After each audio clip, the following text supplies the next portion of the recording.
علينا وفتوح العارفين ويفقهنا في الدين ويرزقنا ما علمنا ويفتح لنا أبواب الطاعة ظاهرها وباطنها على هذه النية وكل نية صالحة وإلى حضرة النبي محمد صلى الله عليه وسلم. الفاتحة.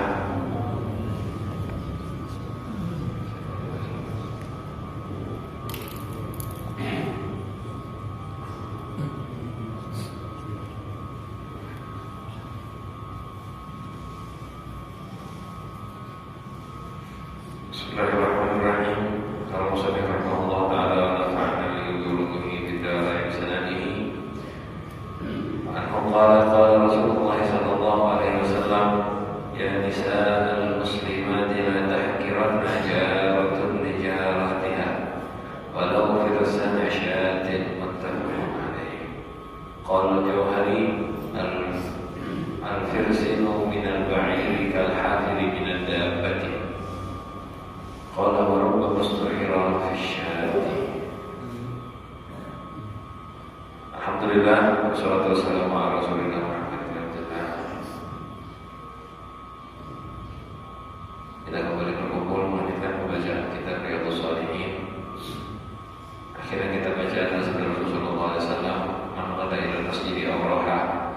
Barang siapa yang berangkat pagi-pagi hari ke masjid atau berangkat sore hari ke masjid, Allahu lahu fil jannati nuzulan kullama ghada aw raha. Allah menyiapkan baginya jamuan di surga setiap pagi ataupun setiap sore dia berangkat ke masjid. Artinya ketika kita jalan ke masjid, surga dipersiapkan untuk kita. Jadi kalimat disiapkan jamuan di surga, makanan, minuman, itu tanda kiasan bahwa kita itu dekat dengan surganya Allah Subhanahu wa taala dan insyaallah akan masuk surga jika setiap pagi ke masjid, sore ke masjid. Sekarang hadis ke-8 selanjutnya, Rasul bersabda, ya nisadal muslimati, wahai para wanita-wanita yang muslim, la tahkiranna jaratun li jaratiha. Jangan anggap remeh tetangga untuk tetangganya, walau firsyana syatin, walaupun kakinya kambing. Artinya jangan sampai kalian anggap remeh memberi hadiah, bersedekah, menjamu tetangganya walaupun hanya dengan kakinya kambing. Version itu biasanya dipakai untuk onta kuda, ya, biasanya dipakai untuk onta. Cuman version itu kaki, berapa kaki itu? Cuman sering juga bisa juga digunakan pada kambing. Kita bilang cuma kikil, ya, kikil. Dulu di Arab, kikil itu nggak seberapa dimakan. Bahkan saya waktu pertama kali kiamat aja kikil itu mesti dibuang-buang. Jadi orang saya itu kalau potong kambing kikilnya dibuang. Kalau kita kan Indonesia habis seberapa. Jadi nggak seberapa dimakan. Cuman Rasulullah mengajarkan kepada para sahabiat, para wanita-wanita muslimah, jangan anggap remeh kebaikan untuk tetangganya. Walaupun hanya menyediakan, menyuguhkan kakinya kambing. Padahal ini seakan-akan saat itu tuh makanan kambing yang paling gak enak ya kakinya. Yang paling kada nyaman tuh ya kaki. Gak tahu tergantung selera. Kalau kita di Indonesia nyaman semua. Saat itu tuh kepala kurang, kaki dibuang, bahkan perutan itu biasanya dibuang semua oleh Arab. Kalau kita di Indonesia kan memang bisa diolah semua. Cuman saya nggak membahas yang suka atau tidak, di Arab dimakan atau tidak. Ini kiasannya Rasulullah bahwa memberi hadiah tetangga itu walaupun cuman kikil, cuman kakinya kambing, jangan dianggap remeh. Ini loh, hadis ini menunjukkan sesuai bab yang kita pelajari, mudahnya, banyaknya cara berbuat baik di dalam Islam. Yang pagi-pagi memasak telur dadar, ada bisa ngasih tetangganya, antarkan. Masak kampung, nah kalau kita kan begitu, bisa memberi tetangganya, antarkan. Jangan anggap remeh sekecil apapun. Sekecil apapun jangan anggap remeh. Bahkan mungkin sampai pernah dengar hadis Rasulullah SAW bersabda, "Ittaqillaha walau bisyaqqit tamrah." Takwalah kepada Allah walaupun dengan separuh kurma. Itu salah satu penafsirannya. Ittaqillah artinya jangan anggap remeh takwa kepada Allah walaupun hanya dengan separuh kurma. Dia punya kurma 2 dipotong, 1 dipotong 2. Kasih ke saudaranya, kasih ke muslim, kasih ke orang-orang yang memerlukan. Jangan dianggap kecil ini, pahalanya besar. Di dunia kita kira nggak ada artinya, tapi ini pahalanya besar. Kayak kemarin, Masya Allah, sepanjang jalan di daerah Banjarbaru sampai Martapura banyak posko yang lewat dikasih es, ada dikasih roti. Jangan dianggap remeh, itu pahalanya besar. Jangan dianggap remeh, pahalanya besar. Walaupun cuma sekedar satu plastik es, satu bungkus teh, satu bungkus roti, wah dia murah deh. Itu yang ke mana ke haul bisa aja beli seorang. Betul, semua bisa beli sendiri. Tapi ketika kita membagi kepada mereka, pahalanya besar. Pahala sedekah ada, pahala khidmat sama guru ada. Karena ini kan kita niatkan khidmat sama yang dihauli. Jangan anggap remeh sekecil apapun.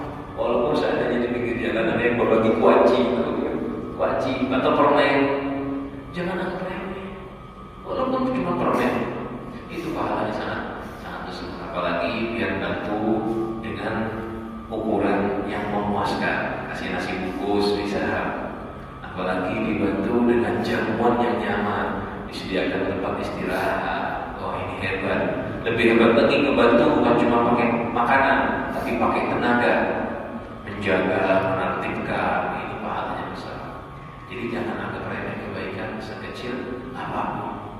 Walaupun disampaikan oleh Rasulullah SAW hanya dengan sepotong kaki kambing. Jadi ada riwayat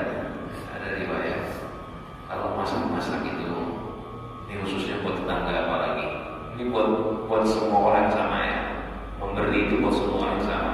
Cuma untuk tetangga dianjurkan lebih, artinya lebih sering, karena bersebelahan sama kita. Kalau ada yang masak, ya, suruh memperbanyak kuahnya. Jadi kalau masak banyak kuahnya. Kenapa? Biar bisa membagi ngasih tetangga. Biar bisa berbagi memberi tetangga. Nah ini kebaikan macam ini hebat. Dulu ada satu cerita. Ada Hubabah Zahra. Ini memang cerita keluarga. Jarang ada yang tahu kecuali keluarganya. Hubabah Zahra ini seorang wanita soleha. Dia tertutup, nggak ada yang kenal. Yang kenal anak cucu-cucunya aja, keluarganya saja. Dan orang-orang di kampungnya itu tahu. Dia ada di Indonesia, di daerah Jawa Timur. Anak satu cucunya Habib Muhammad, anaknya Habib Muhammad Al-Mukhtar, yang kubahnya dari Ampel, di samping kubah Ampel. Hubabah Zahra ini pernah diceritakan, nenek saya yang cerita, dikasih kuah, dikasih daging sama kuah satu bungkus, entah pakai mangkok atau pakai apa, diantarkan. Ketika diantarkan di rumah, Hubabah Zahra melihat kuah itu terasa nyaman betul, kayaknya ini mewah. Zaman dulu nggak gampang kayak sekarang. Ada cukuan daging kambing, wah mewah dulu. Kalau sekarang kan yang kepengen kambing gampang aja. Kalau ada berduit bisa ke warung. Ini nggak repot. Melihat itu, subhanallah ya, orang soleha. Walaupun kepengen dikasih ke tetangganya, kata beliau ini bagus nih, jarang-jarang ada gini, tetangga saya kasihan, diantarkan ke tetangga. Sampai beberapa waktu, gak lama ada orang ketuk pintunya, Hubabah Zahra, assalamualaikum, tetangganya yang satunya, ngantarkan makanan, nih bawa makanan. Pas dibuka, lauk yang tadi pagi balik ke rumah beliau. Jadi ternyata itu yang tadi pagi dikasih ke tetangga satu berputar. Kalau kita tuh satu komplek berputar balik ke tempat beliau. Jadi tetangga-tetangganya itu karena didikannya beliau dapat makanan enak dikasih ke sampingnya, dapat makanan enak bukan buat saya ini kesini. Terus ujung-ujungnya Memang rezeki beliau. Kalau rezeki gak ada mana-mana, kembali ke tempat beliau. Ya Allah, lihat ya, inilah orang-orang zaman dahulu, dan kita seharusnya mencontoh mereka. Jangan anggap remeh kebaikan untuk tetangga. Rasul sudah kasih gambarannya, walau versi nasyatin, walaupun dengan versi nasyatin, hanya dengan kakinya kambing. Dan ingat ya, kaki kambing itu bukan hanya patokan, bukan kiasan, bukan hanya berarti kaki kambing, bukan.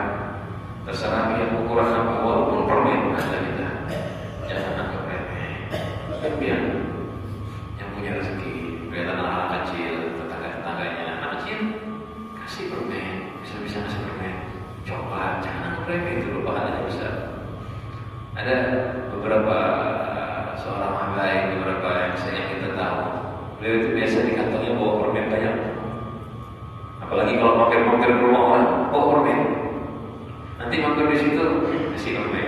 Padahal berapa sih harga permen kalau sekarang?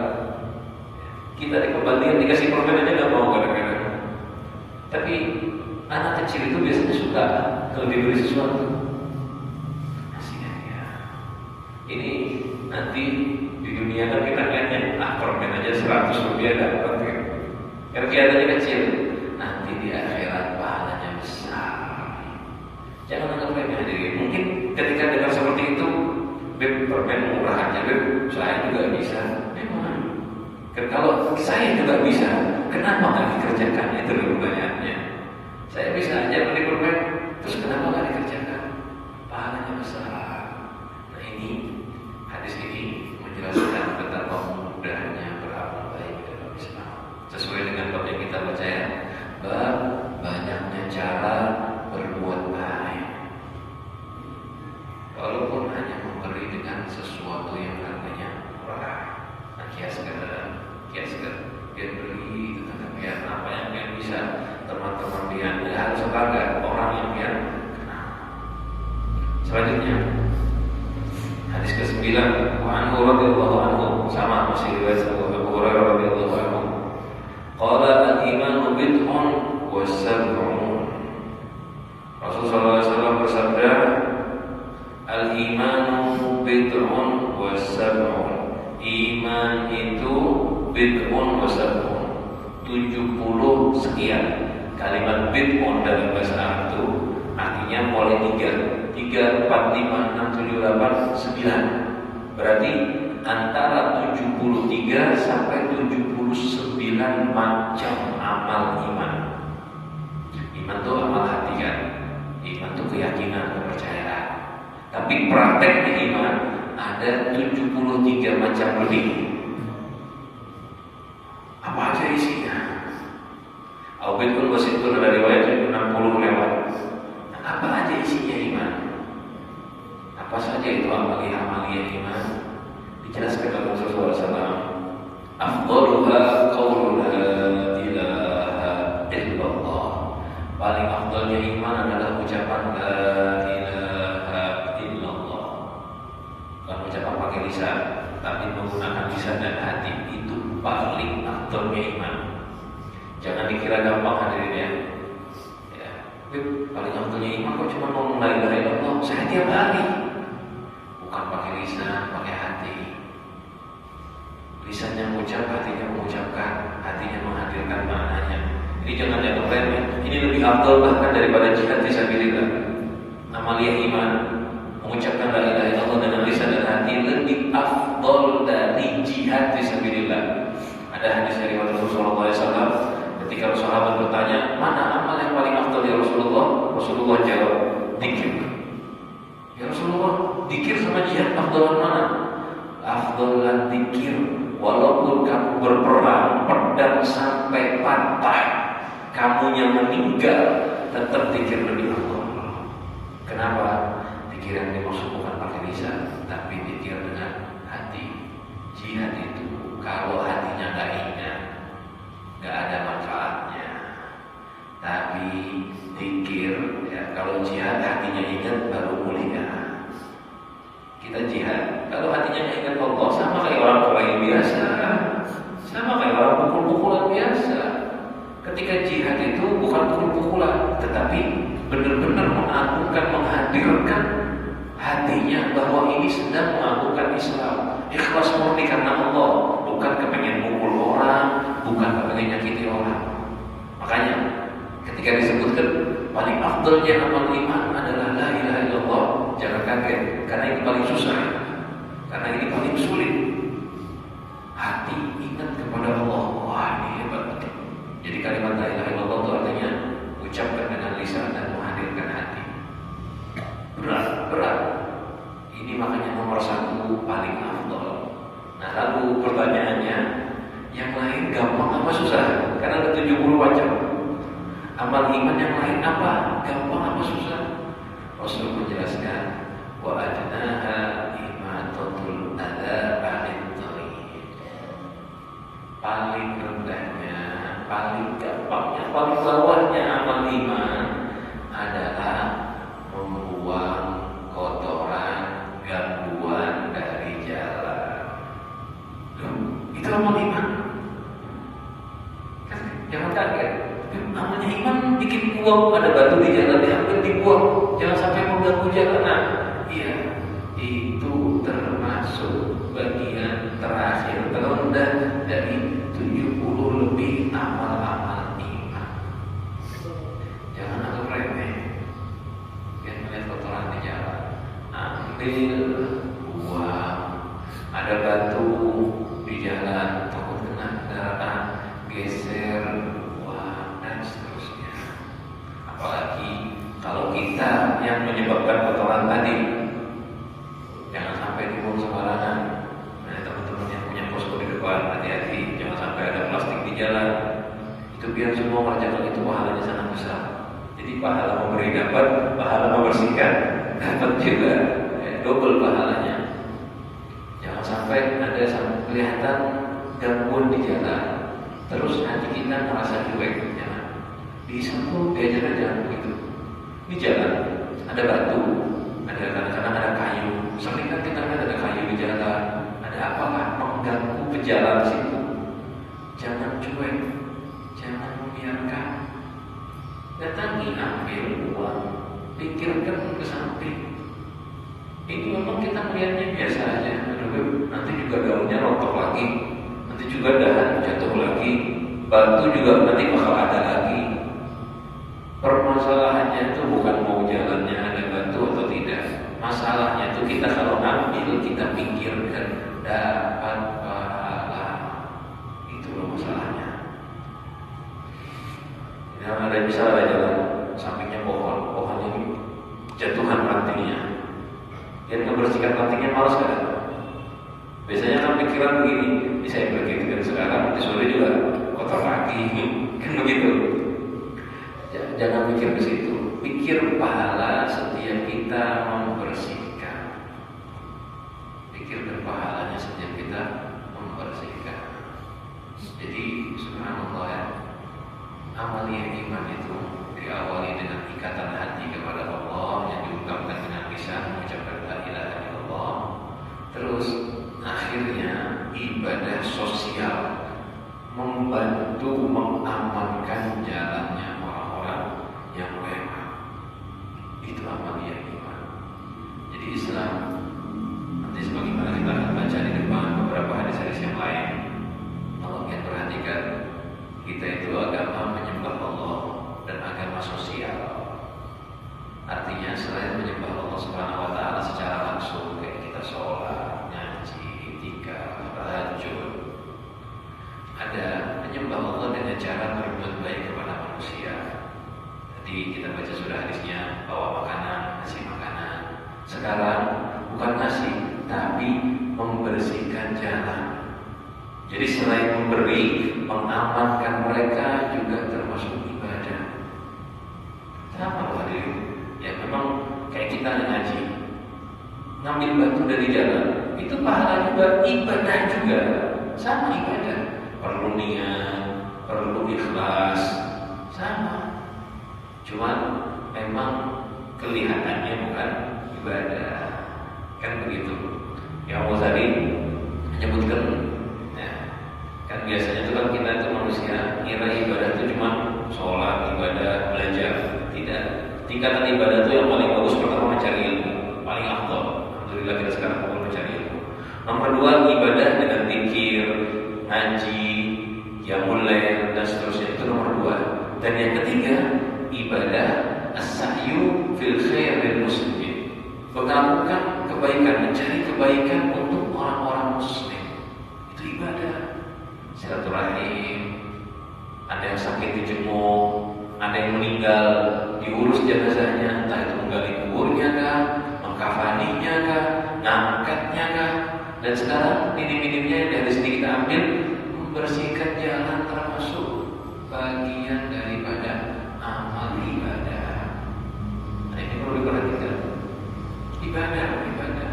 Jadi kayak kemarin, ini kan kita suasananya masih suasana hawa dan bantu-bantu. Itu yang dikerjakan sama teman-teman yang bantu-bantu di pinggir jalan, itu ibadah. Ibadah itu bukan main-main, bukan. Jadi belum ada hawa hadir hawa, nggak bisa ibadah.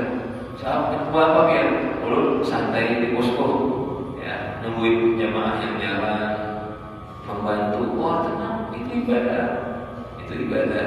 Yang penting sudah cukup di posko, yang lain hadir, jangan sebelah di posko pak sepi kalau nanti.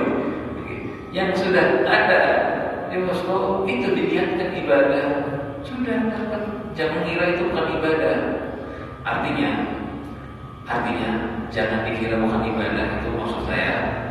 Jangan satu, memang jangan merasa cukup bagus ya. Yang cuma di posko aja, alhamdulillah, karena nanti insya Allah lebih baik lagi.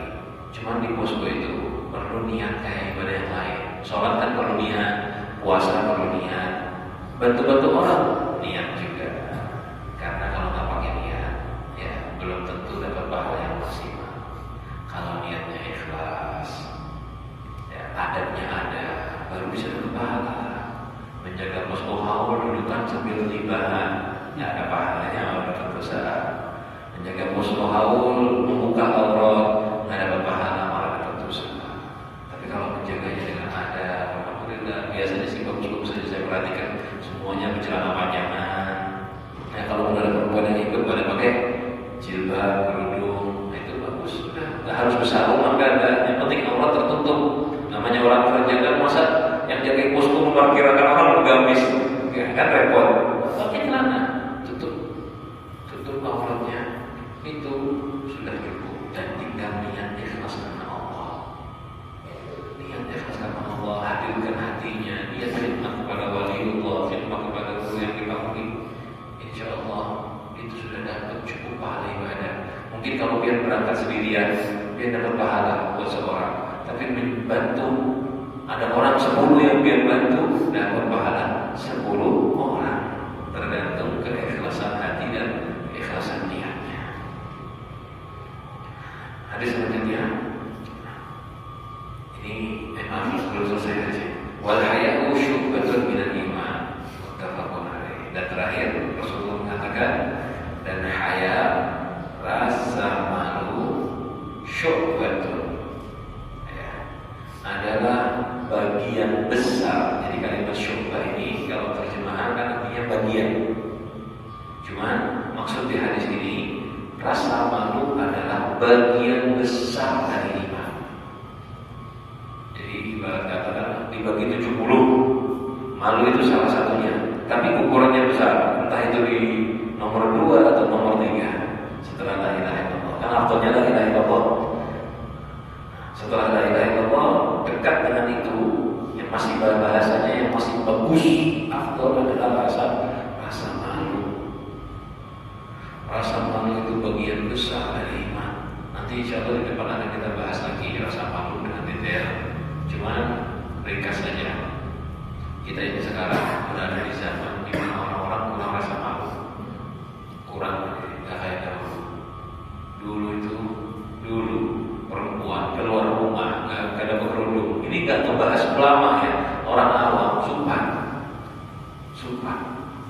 Sekarang ya Allah nggak ada malunya. Dimulai dari media sosial. Pertama ini dulu, orang nggak kira foto dipasang membuka aurat, seakan-akan itu mereka kayak nggak membuka aurat. Ini bahayanya di situ. Sampai itu melihat di video, di foto-foto orang-orang di luar Islam yang memajang foto dirinya dengan aurat terbuka. Ada yang pakai celana pendek, taruh namanya itu profil. Itu orang-orang di luar Islam, jangan diikuti. Dan anehnya sekarang anak-anak kita muslimat-muslimat yang kecil yang dilahirkan di keluarga Islam, orang tua Islam, kadang-kadang anak madrasah umpat gaya itu. Nah ini kurangnya rasa malu, kurang rasa malu ini. Dan berkurang ini. Sampai perhatikan, saya pertama kali ke Banjarbaru dan ke Kalimantan Selatan, saya lihat perempuan di sini agak berbeda sedikit sama tempat saya di Jakarta. Saya waktu di Jakarta lebih terbuka, keluar rumah itu orang-orang pakai celana pendek biasa. Dari rumah ke warung pakai celana pendek. Gak ada yang kerudungan, biasa sudah, gak ada rasa malu.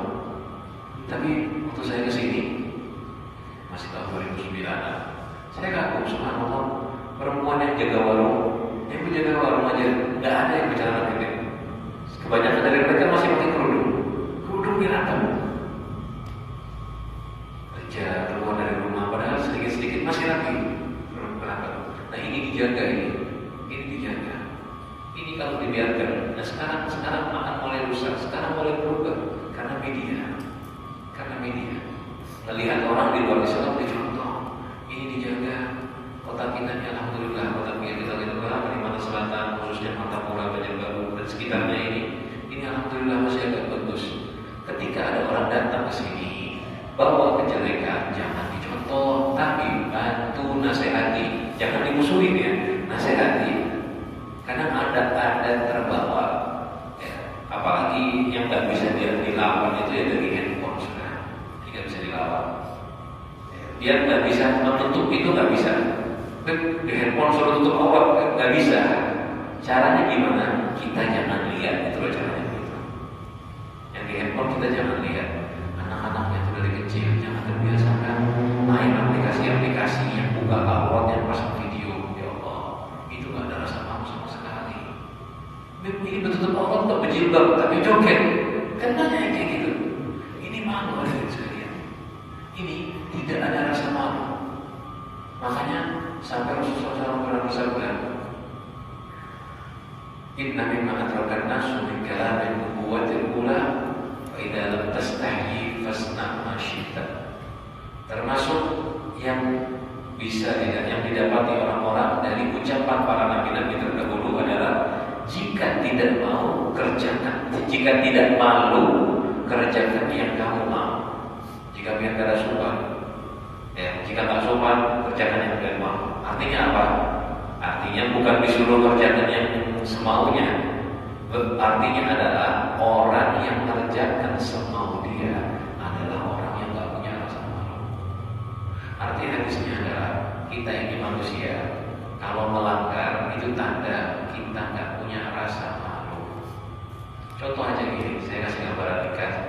Yang kamu di kampung Bian, di komplek Bian, wanilah kebanyakan ya, normalnya mau nggak macam-macam maksiat terang-terangan berani nggak? Subhan, kampung seorang kalau keluar berani. Dan kebanyakan orang-orang tuh begitu. Kalau mau maksiat pergi dulu ke kampung seberang, ke sini maksiat di sana. Tapi kalau di kampungnya sendiri nggak maksiat, kenapa? Penyebab utamanya malu sama tetangga karena orang kenal dia. Nah, itu loh. Rasa malu itu bagian dari iman mencegah kita maksiat. Perbagus, perbanyak rasa malunya. Contoh Nabi Muhammad SAW yang dikatakan oleh para ulama dalam sirah beliau, ya asyaddu hayaan minal bikri fi hijriha.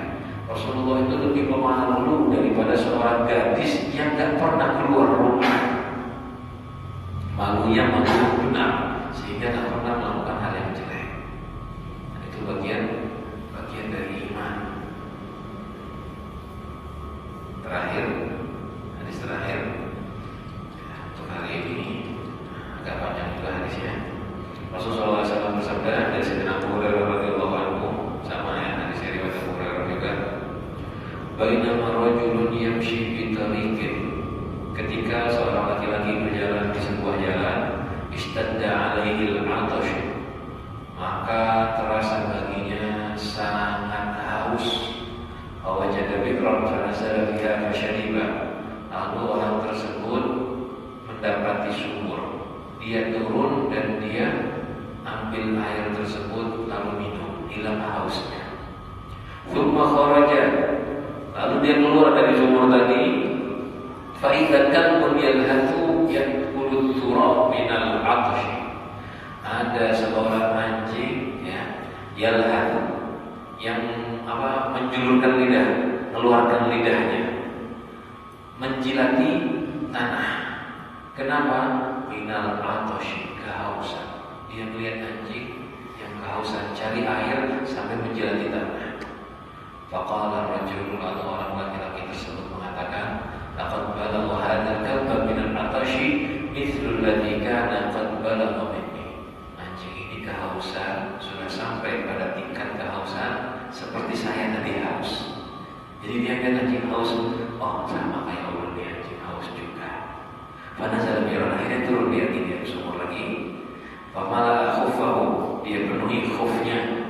Khuf itu kalau kayak kaos kaki atau sepatu kita, tapi kulit, dari kulit. Jadi dia lebih mirip sih kalau sekarang, lebih mirip namanya kaos kaki, tapi dari kulit. Kalau sepatu kan kita keras ya, sepatunya itu lembut ya, kayak kulit aja.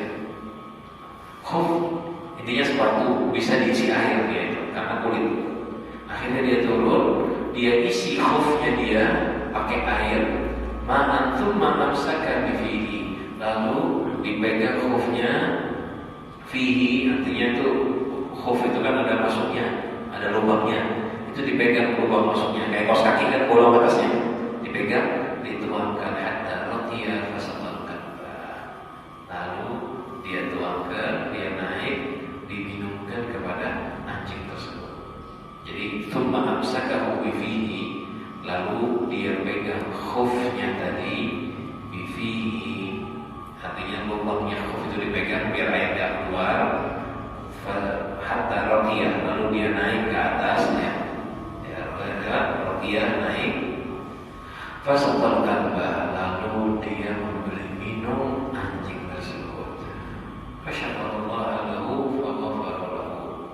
Lalu Allah, ini bahasanya fasyakarallahu lahu. Fasyakarallahu lahu, Allah bersyukur kepada dia. Artinya Allah senang dengan perbuatannya. Faghfara lahu, lalu Allah mengampuninya. Ya, ada beberapa penafsirannya.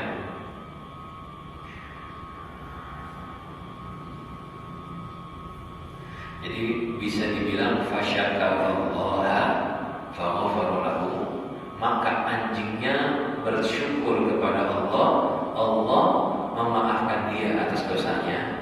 Hewan itu kalau kita kasih sesuatu kan senang, bahagia, itu syukurnya hewan. Nggak usah dibayangkan kayak apa syukurnya. Intinya dia senang, maka berkat senangnya hewan tadi, orang tadi diampuni. Atau bisa diartikan syakarallahu, kalau pakai itu berarti Allah yang berterima kasih. Anjing itu kan makhluknya Allah juga, hewan. Ketika kita berbuat baik sama makhluknya, Allah berterima kasih kepada kita, diberikan pengampunan. Nah, orang tersebut begitu, diberi pengampunan oleh Allah Subhanahu wa Ta'ala. Nah, jadi sahabat ketika mendengar hadis itu bertanya, ya Rasulullah, inna lana fil baha'imi ajran. Ya Rasulullah, apakah kita ini dalam berbuat baik kepada hewan ajran, dapat pahala, ada pahalanya?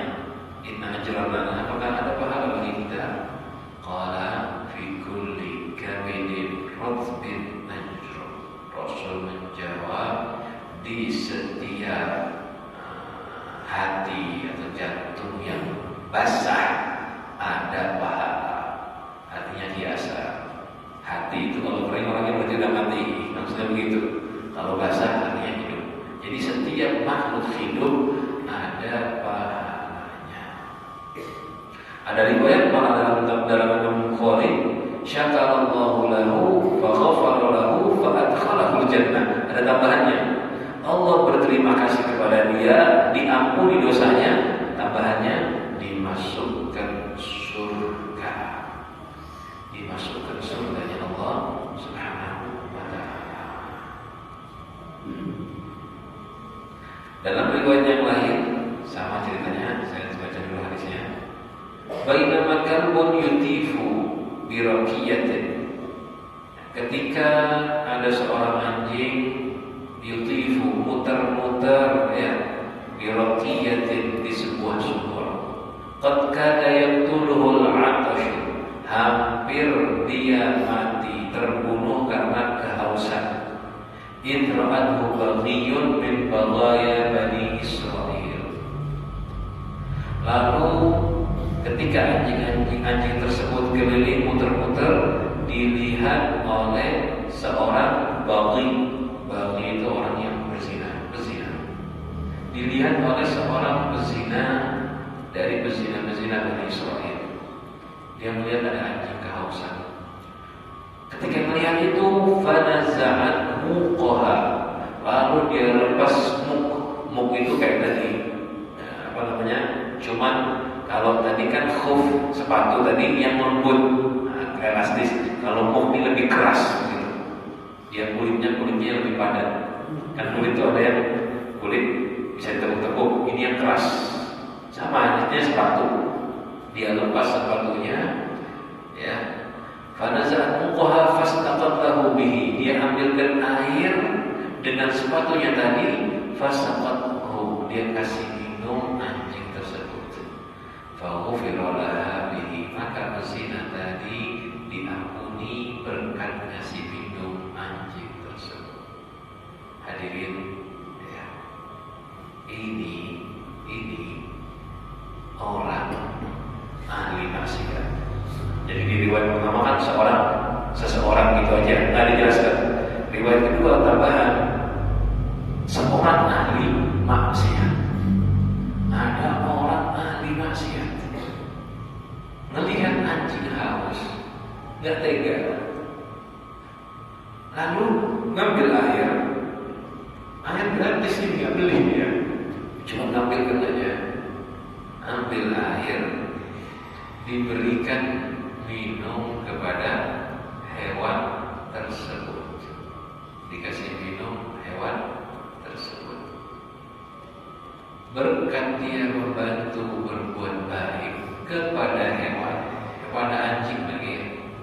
Jangan anggap remeh anjing, hewan najis, jangan. Kita anggap remeh makhluknya Allah. Cuman seekor anjing berbuat baik kepada seekor anjing, diampuni oleh Allah. Dalam riwayat dimasukkan surganya Allah. Coba dibayangkan yang beli manusia kayak apa? Yang beli minum di manusia, apalagi membantu seseorang dari kesulitan. Ini cuma ngasih minum satu kali, habis itu bisa kehausan lagi dia. Tapi satu kali saja bisa menyebabkan pengampunan dan dimasukkan surga. Kenapa kok kayak gini? Kenapa kok seperti ini? Pahalanya kok besar sekali. Gambarannya begini kata ulama. Rasulullah SAW, Allah Subhanahu wa ta'ala itu Tuhan kita, menciptakan manusia dan menciptakan hewan, bahkan menciptakan segala-galanya. Kita sudah tahu Allah ini sayang dan kasih. Sifatnya Allah itu rahmat. Kita coba orang tua sampai punya anak, sampai saya nggak sama Nabi, saya nggak sama Nabi. Kalau ada orang baik sama anak pian, kira-kira gimana? Kira-kira pian saya nggak sama orang tersebut? Mesti saya kalau ada orang baik sama anak, dia ngasih permen, saya tahu dikasih siapa, kasih ini, saya bakal ingat orang itu namanya siapa, orang yang mana, saya ingat. Pokoknya dia pernah nyenangkan anak saya sekali, saya berusaha ingat orang tersebut. Suatu saat saya ingin membalas kebaikannya, kalau bisa, karena saya manusia. Karena memang begitu caranya. Ketika kita sayang sama seseorang, ada orang berbuat baik, kita sayang sama anak kita, ada yang baik sama anak, kita akan balas kebaikan. Nah, Allah ini mencipta segala makhluk, dan Allah sayang kepada seluruh makhluknya. melebihi sayangnya kita orang tua kepada anak kita. Kita nggak sadar diri. Allah itu sayang sama kita melebihi diri kita sendiri. Begitu juga Allah sayang sama hewan, sayang sama tanaman, rahmat kepada mereka, bukan main rahmatnya, nggak terbayang, ya di atas bayangan kita. Jadi karena Allah cinta dengan makhluknya, memang dunia ini diciptakan begitu untuk ujian. Jangan mungkin katanya Allah rahmat sama haji, kenapa nggak dikasih minum seorang? Ya, ini dunia tempat ujian, memang diciptakan begitu oleh Allah. Karena Allah melihat ini sayang sekali, bahkan kepada anjing tersebut Allah rahmat. Lalu ada manusia yang ikut-ikutan sayang. Allah senang, ini dia membantu makhluk saya. Dia rahmat kepada makhluk saya. Saya lebih berhak untuk merahmat. Dia saya ampuni dan diberikan surga. Dan sekali bagi Allah. Dulu saya pernah jajanin anaknya ustaz saya. Jadi anaknya ustaz masih kecil di pesantren, kan biasa gitu, datang ke pesantren. Saya jajanin, saya ajak orang, saya beliin apa waktu itu lupa saya, pokoknya beli ibu-ibu yang makanan. Anaknya ini asik, terus cerita sama abahnya, siapa yang jajanin? Saya. Tapi itu saya ditraktir. Traktirnya jajan saya paling kualitas jajanan kita 100-200 rupiah waktu itu. Ya paling bisanya cuma belikan hal-hal yang murah, masih di pesantren. Tapi ketika dibalas karena dia hebat, rezekinya lebih tinggi, memberikan sebisanya. Jadi jauh balasannya jauh lebih dari yang kita berikan. Yang berterima kasih siapa? Bukan saya, malah dia yang berterima kasih karena anaknya dijagakan. Nah begitu kita sama Allah Subhanahu Wa Taala. Ya memang kualitas kita cuma bisa ngasih air, bisa ngasih kue, bisa ngasih jamuan snack sedikit. Tapi jangan takut, Allah Maha Kaya. Balasannya Allah itu Subhanahu Wa Taala sangat besar, jauh dari yang kita bayangkan. Maka sama dari minimalnya maghfirah dan masuk surga maksimalnya. Jadi jangan anggap remeh kebaikan sekecil apapun. Jangan anggap remeh kebaikan sekecil apapun. Mudah-mudahan dengan kita belajar ini kita dijadikan orang-orang yang selalu berusaha beramal baik, baik dengan tetangganya, mengamankan jalanan, baik dengan semua orang, walaupun kepada hewan kita tetap berbuat baik. Mudah-mudahan dengan kebaikan tersebut dosa kita diampuni oleh Allah.